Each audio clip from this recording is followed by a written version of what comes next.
We start the video with a nice message. It's always nice to get a nice message from one of these brands, some of whom are pretty scared of me. And, you know, I'm surprised to be receiving this because the last time I reviewed a Spinnaker, especially a Spinnaker Flus, it didn't end super well. The last one I think was the Flus chronograph, and I had very mixed thoughts about that watch. But in here, apparently, we've got the latest one that they wanted to send me. Credit to them for actually sending me stuff since and not being too scared. And this is the Flus GMT Automatic. I think that's how to say it. Flus.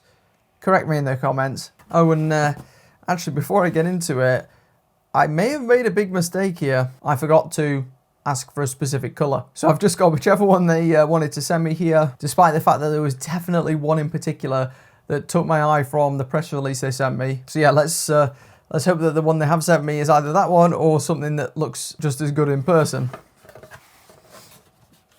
Okay. So, I can't remember what Spinnaker packaging used to look like, but it certainly didn't look like this. Kind of iPhone-esque potentially here. Looks like a tech product. Flus GMT. Spinnaker. It's funny, the black and orange reminds me of Sterling Original. Unfortunately, Sterling Original didn't end very well. Let's hope this watch is better. And here we go. So, here under some plastic is the Flus GMT Automatic. And you can tell pretty quick it's got a similar, again to the last one in an extent, a 50 fathoms inspired design with a few design cues. I think this is pretty good looking. Now let's reposition that. Watches always look much better with the hands in that position. And it seems they've sent me the green, and it's a good job. I really like green. It might be my favourite colour. And yeah, I think that's pretty nice. I mean, if anything, maybe the markers are a tiny bit big for my liking. But overall, yeah, the colour scheme looks great. Let's try that bezel.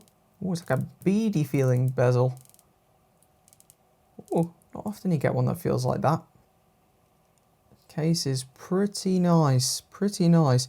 This is immediately definitely better looking than the Chrono I looked at, no doubt. That's kind of what I want to do with this in the Loop channel, you know, find the watches that I think look really good and kind of show you those ones that are actually worth your time. And this is definitely one of them. Let's whiz you through the specs briefly. So we've got 316L stainless steel case, as you may expect. Unlike the last watch, the Aviate watch I covered, which is also kind of another one of the sub-brands that are part of the same umbrella. This one actually does have a sapphire crystal, and yeah, the reflections really aren't a problem on this one, which is unusual because it's normally the other way around. It's normally one of the few advantages that mineral has over sapphire. It's more legible. Whatever crystal they're using here or whatever coating, it is much better, and it's one of the better ones I've found recently. Apparently we have a screw down crown. Yes, very smooth actually. Yeah, that works. And see how much water resistance they are claiming here. 15 ATM, so yeah, that's a decent amount. It's not a kind of full diver amount despite having that ratcheting bezel design. Well, it kind of is. It's an unusual figure you mostly get in the more affordable space, like the 10 bar, and then jumps straight up to 20 bar or 200 meters in other words. Whereas this is kind of the more traditional 15 ATM, so somewhere in between. But you know, that should easily cover you for most scenarios. Let's have a quick look at the rear. Yeah, it looks pretty substantial, that, so I won't have many concerns about water resistance. Let's take a closer look at this bracelet. Before we do, inside there is supposedly the new NH34, which you've seen in a lot of the watches I've covered recently. It's a pretty hyped, affordable GMT movement. That one's from Seiko, so yeah, nothing out of the ordinary, but it's pretty decent. And it means you get this useful GMT hand, which you can, you know, bob round to whatever position you need to, depending on where you've traveled to. But yeah, that bracelet, let's have a look. Okay, so in my wrestling match with the film, I noticed that it has a little diver's extension there, if you need to bump it up by a little bit, or if you actually want to take it swimming. It's got a pretty decent clasp there, milled from the looks of it, and yeah, nice fold over security there.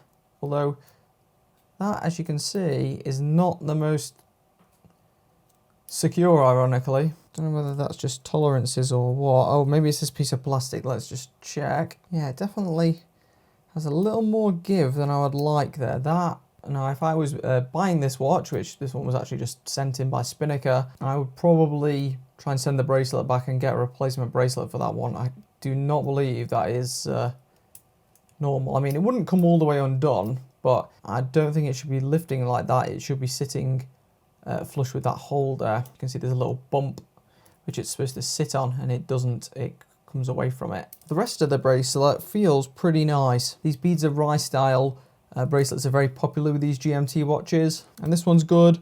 Looks like all solid links, solid end links too, and these are becoming more and more popular as well, these quick release tabs, which is nice. That means you can kind of pop it off really quickly, which I will do in a second. And the integration with the bracelet is quite good too, almost perfectly. It's not perfectly flush, but it's close. And while I think this is a good looking watch and definitely one of the best looking Spinnakers, it's definitely too big for my arm. As you can see here, my arm is only 6¼ inches. Or should I say my wrist is only 6¼ inches. It'd be a pretty short arm, and as such this watch with its rather large diameter is definitely too big for me. But this should be ideal for those of you with a slightly larger wrist, or even towards average size potentially as well, if you like something that stands out. Let's see on the calipers exactly where this one sits at. So across the middle, yeah, 43. That would explain why it doesn't fit me. Lug to lug isn't massive, but it might be over 50. Yeah, 50.8. With the crystal, the thickness is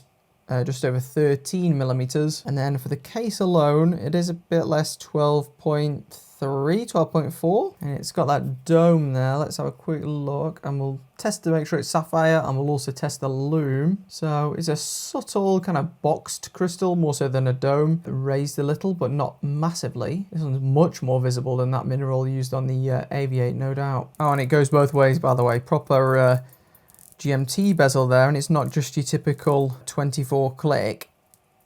It is more than that. It's like a 60 click. A Casio edifice, which we know has sapphire there, as you can see from the strong result on our diamond tool, and then this Spinnaker should be pretty much the same.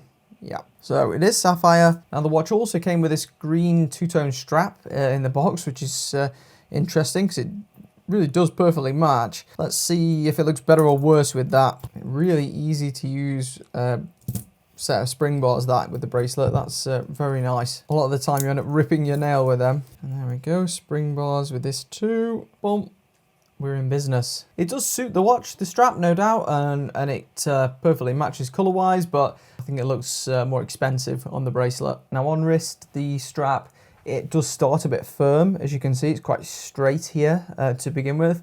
It will probably loosen after a while. Credit to Spinnaker, they've actually got a strap that even fits me here. There's enough holes to accommodate a wrist size that should probably not really be wearing this watch. But yeah, they've got that, and a pretty nice buckle as well with the branding, but also the shape I quite like. Yeah, it can kind of work, but I would probably go with the bracelet. And as you can see, there's a lot lighting up here, including the chapter ring. So when I turn my UV torch off, we'll see if that actually stays illuminated, and it does. Okay, we have a fully illuminated Rehort. I believe that's how to say it. It seems to vary depending on which professional you listen to. So the lume on the hands is lasting reasonably well, but the lume everywhere else isn't, I have to say.